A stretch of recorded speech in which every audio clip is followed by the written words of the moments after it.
রোজা অবস্থায় আপনি রোজা রেখেছেন, অ্যাট দ্য সেম টাইম যদি আপনি স্বপ্নদোষ ফেস করেন, যদি আপনার স্বপ্নদোষ হয়ে যায়, সেই ক্ষেত্রে রোজাটা ভাঙবে কি ভাঙবে না, এটা অনেকেই প্রশ্ন করেন। আজকে আমি সবিস্তার বলতে না পারলেও কিছুটা সংক্ষেপে এটার উত্তর দিয়ে দিব ইনশাআল্লাহ।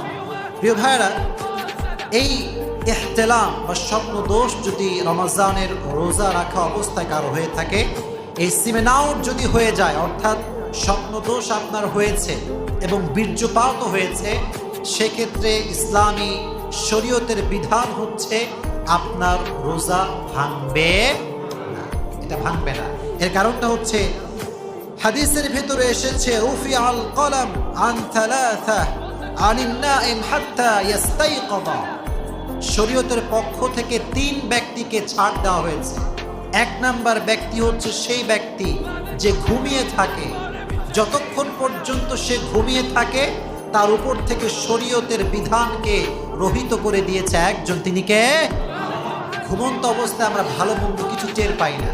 এজন্য ঘুমন্ত অবস্থায় যদি আমাদের ইহতিলাম হয়ে যায় বা ইহতিলামের কারণে স্বপ্ন দোষের কারণে সিমেন আউট হয়ে যায়, বীর্যপাত হয়ে যায়,